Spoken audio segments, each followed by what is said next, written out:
ಶಿವ ಮತ್ತು ಶಕ್ತಿ ಎಂದು ಕರೆಯಲ್ಪಡುವ ಶಿವ ಮತ್ತು ಪಾರ್ವತಿಯ ಪ್ರೇಮ ಕಥೆಯು ಹಿಂದೂ ಪುರಾಣಗಳಲ್ಲಿ ಅತ್ಯಂತ ಪೂಜ್ಯ ಕಥೆಗಳಲ್ಲಿ ಒಂದಾಗಿದೆ. ಇದು ಭಾವೋದ್ರೇಕ, ಭಕ್ತಿ ಮತ್ತು ಬ್ರಹ್ಮಾಂಡದ ಸಮತೋಲನದ ಕಥೆಯಾಗಿದೆ. ಒಂದಾನೊಂದು ಕಾಲದಲ್ಲಿ ದಕ್ಷ ಪ್ರಜಾಪತಿ ಎಂಬ ಮಹಾನ್ ಋಷಿಯು ಪಾರ್ವತಿ ಎಂಬ ಸುಂದರ ಮಗಳನ್ನು ಹೊಂದಿದ್ದನು. ಪಾರ್ವತಿಯು ಕೈಲಾಸ ಪರ್ವತದ ಹಿಮಾವೃತ ಎತ್ತರಗಳಲ್ಲಿ ವಾಸಿಸುತ್ತಿದ್ದ ವಿನಾಶದ ತಪಸ್ವಿ ದೇವರಾದ ಶಿವನ ಉತ್ಕಟ ಭಕ್ತರಾಗಿದ್ದರು.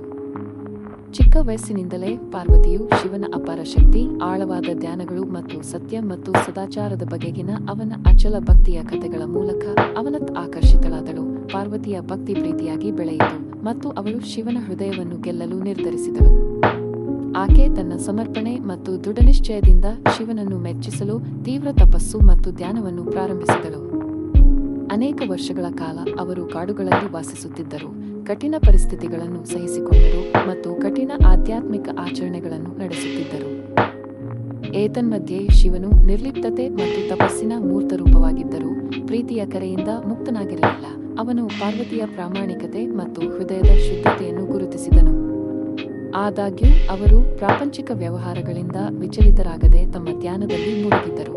ಪಾರ್ವತಿಯ ಸಂಕಲ್ಪವನ್ನು ಪರೀಕ್ಷಿಸಲು ಶಿವನು ಆಕೆಯ ಹಾದಿಯಲ್ಲಿ ಹಲವಾರು ಅಡೆತಡೆಗಳನ್ನು ಕಳುಹಿಸಿದನು, ಆದರೆ ಆಕೆ ಅಚಲವಾದ ನಂಬಿಕೆ ಮತ್ತು ಪರಿಶ್ರಮದಿಂದ ಪ್ರತಿಯೊಂದನ್ನು ಜಯಿಸಿದಳು.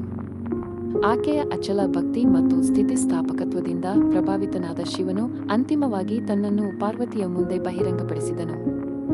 ಅವರ ಭೇಟಿಯು ಅದರ ಸವಾಲುಗಳಿಂದ ಹೊರತಾಗಿರಲಿಲ್ಲ. ಬೂದಿಯನ್ನು ಧರಿಸಿದ ಶಿವನು ತನ್ನ ಕುತ್ತಿಗೆಗೆ ಸರ್ಪವನ್ನು ಸುತ್ತಿಕೊಂಡನು ಮತ್ತು ಅವನ ಕೂದಲನ್ನು ಬೀಗಗಳಲ್ಲಿ ಕಟ್ಟಿ ಸೌಂದರ್ಯ ಮತ್ತು ಸೌಂದರ್ಯದ ಪ್ರತಿರೂಪವಾದ ಪಾರ್ವತಿಯ ಮುಂದೆ ನಿಂತನು. ಆದರೆ ಅವರ ಬಾಹ್ಯ ವ್ಯತ್ಯಾಸಗಳ ಹೊರತಾಗಿಯೂ ಅವರು ಒಬ್ಬರನ್ನೊಬ್ಬರು ಆತ್ಮೀಯ ಆತ್ಮಗಳೆಂದು ಗುರುತಿಸಿಕೊಂಡರು, ಬ್ರಹ್ಮಾಂಡದ ಸಂಪೂರ್ಣತೆಯ ಎರಡು ಭಾಗಗಳು.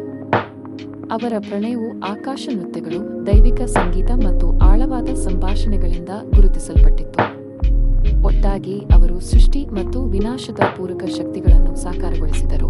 ಅದರ ಸಂಯೋಜನೆಯು ಬ್ರಹ್ಮಾಂಡವನ್ನು ಉಳಿಸಿಕೊಂಡಿದೆ. ದೇವತೆ ಮತ್ತು ದೇವತೆಗಳ ನಡುವೆ ಆಚರಿಸಲಾಗುವ ಅವರ ವಿವಾಹವು ದೈವಿಕ ಪುಲ್ಲಿಂಗ ಮತ್ತು ಸ್ತ್ರೀ ಶಕ್ತಿಗಳಾದ ಶಿವ ಮತ್ತು ಶಕ್ತಿಯ ಸಾಮರಸ್ಯದ ಸಂಯೋಗವನ್ನು ಗುರುತಿಸಿತು. ಪಾರ್ವತಿಯು ಶಿವನ ಪತ್ನಿ, ಶಕ್ತಿ ಮತ್ತು ಬುದ್ಧಿವಂತಿಕೆಯಲ್ಲಿ ಸಮಾನಳು ಎಂದು ಹೆಸರಾದಳು ಮತ್ತು ಒಟ್ಟಾಗಿ ಅವರು ಅಸಂಖ್ಯಾತ ಸಾಹಸಗಳನ್ನು ಪ್ರಾರಂಭಿಸಿದರು, ರಾಕ್ಷಸರನ್ನು ಸೋಲಿಸಿದರು ಮತ್ತು ಬ್ರಹ್ಮಾಂಡದ ಸಮತೋಲನವನ್ನು ಪುನಃ ಸ್ಥಾಪಿಸಿದರು. ಅವರ ಪ್ರೇಮ ಕಥೆಯು ಕೇವಲ ಪ್ರಣಯದ ಕಥೆಯಲ್ಲ, ಆದರೆ ಅತೀಂದ್ರಿಯ ಮತ್ತು ಐಹಿಕ, ಅಪ್ರಕಟಿತ ಮತ್ತು ಪ್ರಕಟವಾದ ಬ್ರಹ್ಮಾಂಡವನ್ನು ಪರಿಪೂರ್ಣ ಸಾಮರಸ್ಯದಿಂದ ಉಳಿಸಿಕೊಳ್ಳುವ ಶಿವ ಮತ್ತು ಶಕ್ತಿ ನಡುವಿನ ಶಾಶ್ವತ ನೃತ್ಯದ ಸಂಕೇತವಾಗಿದೆ.